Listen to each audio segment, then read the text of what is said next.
and a new day, a new breath. I think Bobby Wine is here, who is the leader of the opposition. Are you here, Bobby, or they killed you before you come here? He's here, yeah. An icon of democracy and peaceful political transition in Africa. He's the man who put the $5 million reward to presidents who retire without extending or disturbing elections. With those who accept and say, now my years are over, I have gone. He put $5 million every year as a reward. What is a protest vote? It is a protest. A protest vote is it is the process we are going to undertake, or we have undertaken, to overwhelm the dictatorship and take them out of out of power. But be assertive and formidable, to know that with our big numbers, we can overwhelm them on the election day. We can overwhelm them to declare the true results of the election. We can overwhelm them to even ensure that the right person who has been declared is sworn in as the president of this country, and a new day, a new breath is had in the skies and the space atmosphere of our country. Are you guys working with Germany as a rebel group, Museveni says, or the UPDF says? No, we are working with everybody. We are working with everybody, but those are the things that we will do when we definitely have power, and have judges be judges, not cadres of longevity of a defunct system. What's this? I think that was not court. What was that? That was a judge of court. It was deadly to tell Ugandans to go back in that process. You could easily throw the country into mayhem. But it is the reason we are at war with them, and it is the reason we want to remove them. We will remove them and reinstate the doctrine of separation of power, respect for rule of law, and having institutions working as institutions.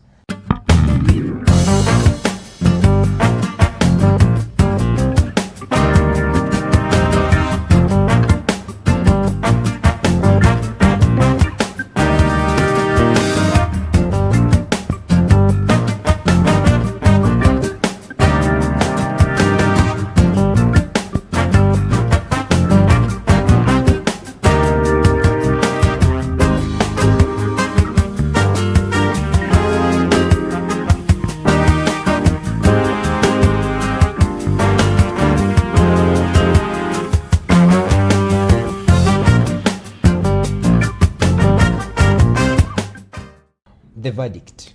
My name is Ashraf Kassiri, and this is The Verdict Show. Today we are so obliged to host the Deputy Spokesperson of NUP, Alex Waiswa Mufumbiro. You're most welcome, sir. I'm very humbled and grateful to be with you, my brother. It's amazing. God does miracles. I see. I can only imagine. We thank Lord that you're here, and I'm available for everything. This guy should be the inspiration. He's now interviewing me. Of anybody out there. I see. That doubts whether God exists or does not exist, because it's the definition of a miracle.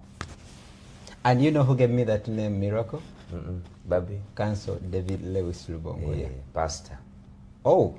So, you don't know that he's... you know David, people don't know much about David, but I'll tell that story another day. I see.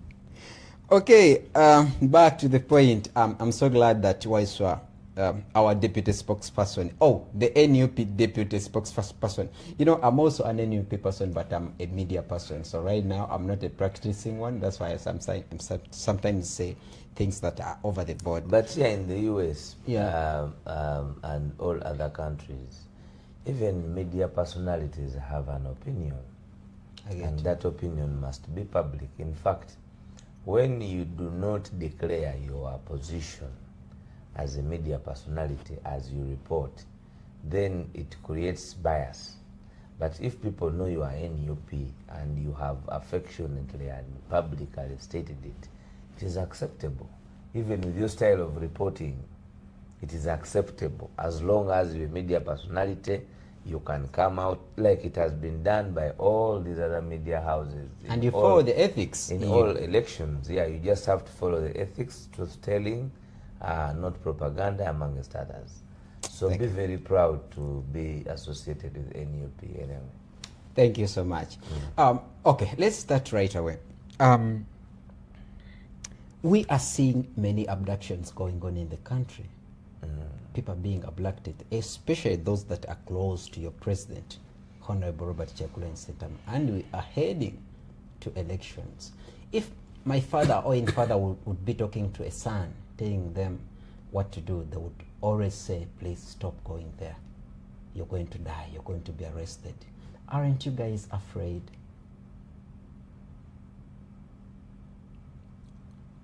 You see, we are not afraid. We are not afraid because we are revolutionaries. Revolutionaries don't get afraid. But we are human beings who have souls, because the definition of a human being is the availability of that person having a soul. It is the soul of a person that ignites emotions, that ignites empathy, that ignites what is defined as a being in a human person. So as the revolutionary, we know that it is a tool to instill fear. And fear speaks to the soul of a human being, not afraid. So we know that all this is being done to instill fear. But a liberation of a country is a calling that those who are always genuinely on the front line are covered by the ancestral nomenclature of their motherland. Therefore, in most cases, it is beyond them because it is a calling. Oh.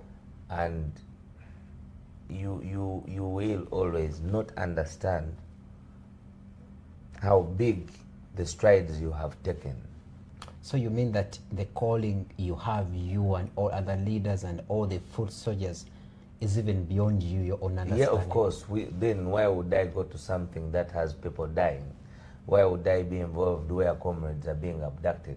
Why would those who have been abducted relent? Because Machete would be out of prison today. Yeah. Kalanzi Yasin would be out of prison today. They refuse to succumb against the calling.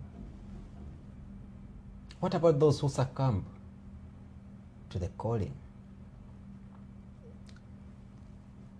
I hope you're speaking about those who Accept. not Okay. accept, but are blackmailed to. Our levels of exposure are different. That is number one. And even the levels of calling are different. That is why you will find one is a pastor, one is a bishop, one is a reverend, one, because it is at the levels that God gives people opportunity to serve for as long as they are pure and have clarity in whatever they believe in. So it is not an extent. And then also, every precedent that happens is very important, because there are cases that are isolated where people come out and they remain steadfast. There are those who decide to do other things differently and then still are fruitful. We cannot fail to commend Comrade Olivia Altaya. She is phenomenal in the struggle liberation at the forefront. She's everywhere. I always call her the Rosa Parks of Uganda. Yeah, she's truly an iron lady. Oh. One other thing that I would like to bring out is that many people are demoralized. People joined this revolution, I think, let me say in 17, while many of you young people already in it even before. But many people joined H.E. Robert Kyagulanyi Ssentamu, I think, when he came into light, fighting for his country. And many of them thought it was ending soon. We now have them. We are taking them this time. And now it is more than 4 years. People are still fighting. So that causes that demoralization into them, saying, man, where are we going? How would you answer to them?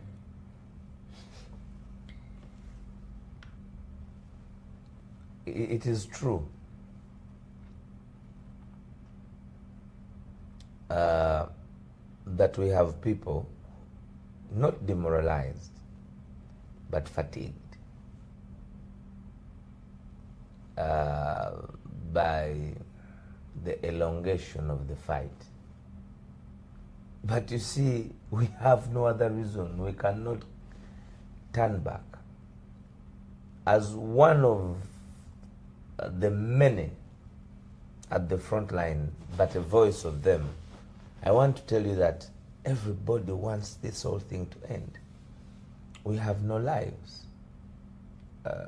People will not realize that because they define life differently. But we have no lives. You know, living with your shoulders under threat 24 hours, you first of all personally have to have surveillance on yourself. You are looking here, you're not a human being. That's how people you are live in the country. calculative. That's how you cannot live in a country where a phone call is tapped by Pegasus, your number is tapped, your financial transactions are tapped. And that's how people are abducted in Uganda. You picked up on the street. Colleagues are being picked up on the street, abducted on the street, broad day live. You're having now a rugged military outfit That even attacks the police. that even goes and causes mayhem at fellow security organizations and institutions. Powerful, that is like the police taking on a district police commander of a district at a district like Wakiso. You sense the brutality that we are facing, but then you cannot fail to understand that until you stop that, you can't stop fighting. So there is no other option. There's no option. Keep fighting. I think the challenge that we may have done is attach the presidency and the struggle. Mm-hmm. Elaborate. The timeline of the presidency, like an election, is 5 years. But we want Museveni gone yesterday. So whenever people get into another tri-cycle of an election, they get fatigued because it causes another process that they think has been overpowered that they think has been overwhelmed by the system, and therefore they see it as another day to elongate other 5 years. They feel it is another opportunity for these people to stamp their dictatorship for another 5 years. But then it is a constitutional process, and we must overwhelm the thief. That is the definition of this election. Oh. And yes, they are fatigued because everybody would want our country to be liberated yesterday. I mean, everything is haywire. You don't know what is happening in the security forces. You don't know who is in charge of what. The impunity, the corruption is at its highest, never than ever before. Even within the first family, they agree that the corruption that is happening in the country is like never before. It is with impunity. It is unprecedented. our employment levels at unemployment levels at over 80% of the 75% population of the young people. There is increased nepotism. Yeah. Of course, if you go to the health sector itself is on its deathbed in intensive care unit. Many people say it's in the grave already. Absolutely, it is dead. It is dead. Absolutely, very highly expensive, but even in fact, it's what we call medical tourism. You have a lot of would-be hospitals, but very expensive, and not even giving the acute and accurate medical diagnosis to the challenges of our people. So you can get fatigued, but then you must understand that the idea as an oppressed person overwhelming the oppressor is a must until when it is done. So there should be timelines of yesterday, of tomorrow, but then the most important thing is that we must do what we must do as a generation. We must enhance cohesion. We must, as a generation, we must enhance formidability, create a mass, and then overwhelm the anarchy. Once we overwhelm the anarchy, then the fatigue definitely shall have bared fruits, and then we'll take on the track of, after reclaiming our country, we'll take on the track of realigning the nation to fully construct it to a new Uganda. Oh. So the people that believe that they have been beaten by timelines, I think should not be overwhelmed by the longevity of the system, but should be empowered and re-energized by the fact that we have reached somewhere. At least where we were is not where we are today. That's true. One would not understand that, but I am in Boston, Massachusetts, speaking about the same. Many other people are playing different roles. Many other people have been empowered to speak about what, as a country, we must do. So you are right. For me, if I might say something about that, I'm always happy whenever I see young people, young girls, on Dr. TikTok. Nalukwago. Okay, talk about her, but even many other young girls that are even unknown, speaking out. Yes. I always see them saying, man, this. When I saw this son of Francis Babu dead, I saw young girls coming out to say, man, oh, you also die. Young girls on TikTok, on Facebook. So I think what you're talking about is right. We are being empowered, young people are being empowered. Where we started is not where we are now. No, because it started as an idea. I have said this, and I say it often. The coming of His Excellency Kyagulanyi, I think, is a fire. Is a fire of magnetism to aligning Ugandans to understand, and the young people, that it is in their hands, that destiny must be determined, not for them, but by them. It has been a wrong analogy for a very long time, that the young people and their destiny should be determined by the outdated. And now you vividly see that the young people are up in arms to ascertain their existentiality on what future they want to behold. And it is factual that where we were is not where we are now. People are more alive. They are more alive to the facts. Okay, The Verdict is the show we are on, and we are so happy to be hosting Council Alex Waiswa Mufumbiro. We are coming back shortly after some adverts.